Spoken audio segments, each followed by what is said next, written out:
जय माता दी फ्रेंड्स। हम बात करने जा रहे हैं जयंत महापात्रा के बारे में। सेकंड ग्रेड के सिलेबस में राइटर्स में ये भी इम्पोर्टेंट राइटर्स हैं। इनका भी नाम मेंशन है, Jayanta Mahapatra. He was born on 22 October 1928 in Cuttack Orissa.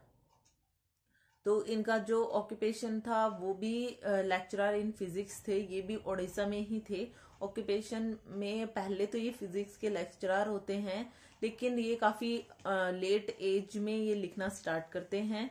तो ये इंडियन इंग्लिश पोइट भी हैं, लेकिन ये पोइट्री जो है, he began writing poetry at the age of 40।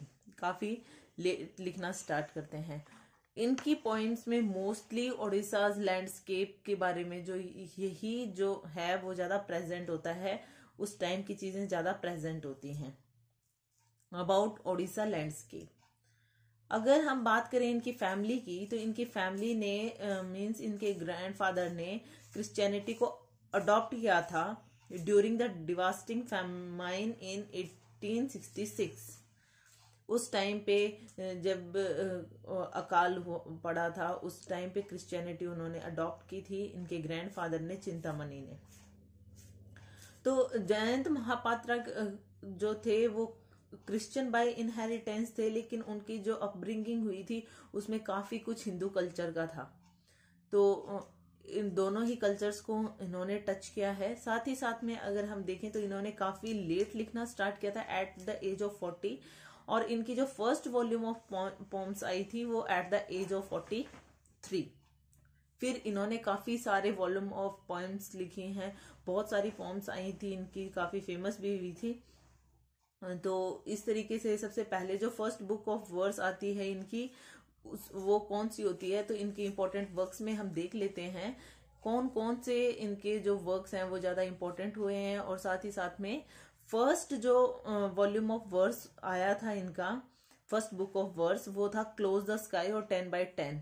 दोनों ही 1971 में पब्लिश हुए थे। तो ये इंपॉर्टेंट है, ये दोनों ही आप ध्यान में रखेंगे, close the sky and 10/10। that was published in 1971, and the next volume of verse was published in a Father's Hours, that was published in 1971. कुछ और इनके अलावा कुछ और वर्क्स हैं जो आपको ध्यान में रखने हैं, जो हैं जैसे कि क्लोज द स्काई 10/10 के बाद में है वेटिंग, एक इम्पॉर्टेंट ये भी वर्क है इनका, 1979 में पब्लिश हुआ था। फिर रिलेशनशिप है, पब्लिश इन 1980। ये एक लॉन्ग नैरेटिव पोम है, रिलेशनशिप काफी फेमस हुई थी।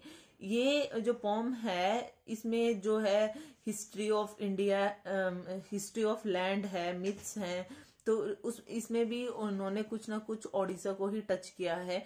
तो उसमें मोस्टली अपने वर्क्स में ओडिशा की जो लैंडस्केप है उसके बारे में ही बताया हुआ है। साथ ही साथ में हम बात करें अगला, तो रेन ऑफ राइट्स है, दैट वाज पब्लिश्ड इन 1976। ये भी एक वॉल्यूम ऑफ पोम्स है जो इनकी काफी फेमस है। तो ये वर्क्स तो आप बिल्कुल ध्यान में रखेंगे। और भी इनके काफी सारे वर्क्स हैं, लेकिन ये हमें ज्यादा ध्यान में रखने हैं। Close the sky, 10/10, waiting, relationship, temple, land, rain of rights. And first collection of short stories that was published in 1995, the green gardener. तो ये भी आप ध्यान में रखेंगे, ये भी इनका इम्पोर्टेंट वर्क है। तो इन्होंने काफी लेट लिखना स्टार्ट किया था, लेकिन काफी फेमस जो पोम्स हैं, वॉल्यूम ऑफ पोम्स हैं, वो इन्होंने लिखी थी, काफी सारी लिखी थी। पोम्स के साथ साथ में अगर हम बात करें अवार्ड्स की, तो इनको साहित्य अकेडमी अवार्ड मिला था रिलेशनशिप के लिए। अभी मैंने बताया था रिलेशनशिप जो इनका वर्क है वो एक लॉन्ग नैरेटिव पोम है, दैट वाज पब्लिश्ड इन 1980। इनके लिए इनको 1981 में साहित्य अकेडमी अवार्ड मिला था। तो ये आप ध्यान में रखेंगे। मैंने मोस्टली फैक्ट्स कम ही लिखती हूँ, लेकिन वो इम्पोर्टेंट होते हैं कि वो तो आपको पढ़ने ही पढ़ने हैं। पद्मश्री इन 2009, लेकिन इन्होंने पद्मश्री जो था वो रिटर्न कर दिया था in 2015 to protest against the rising intolerance in India. इनको पॉइंट ऑफ ह्यूमन रिलेशनशिप कहा जाता है, क्योंकि ये मोस्टली इनकी जो पोम्स होती हैं, the poems were centres around man woman relationship. उनमें मैन वुमन रिलेशनशिप की ही बातें ज्यादा होती हैं। तो इसलिए इनकी पोइट्री जो है वो ज़्यादा डिपेंड होती है ह्यूमन रिलेशनशिप पे।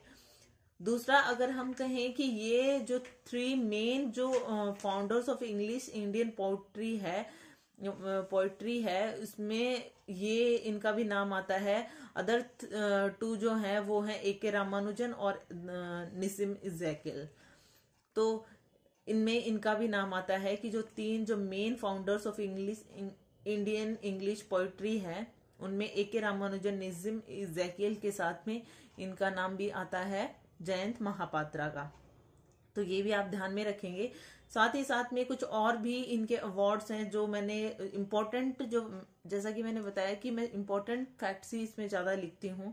बाकी और भी कुछ प्राइजेज हैं, जैसे Allen Tate poetry prize in 2009 में उनको और भी मिला था पद्मश्री के साथ में, जैसे सार्क लिटरेरी अवार्ड भी मिला था। DLitt degree by Utkal university Odisha, ये भी इनको मिला था। तो और भी अवार्ड्स हैं जो उनको मिले थे। ये था सब कुछ। ज्यादातर इनकी जो, जैसा कि मैंने बताया, इनकी जो थीम होती है पोइम्स की वो उड़ीसा के बारे में ही होती है। उड़ीसा की लैंडस्केप ही प्रेजेंट होती है इनकी पोम्स में। So it is all about it. Hope you like it. If you like it please hit the thumbs up button, please subscribe the channel. और आपके लिए ये वीडियो यूजफुल है तो प्लीज मुझे कमेंट करके बताइए। So thank you.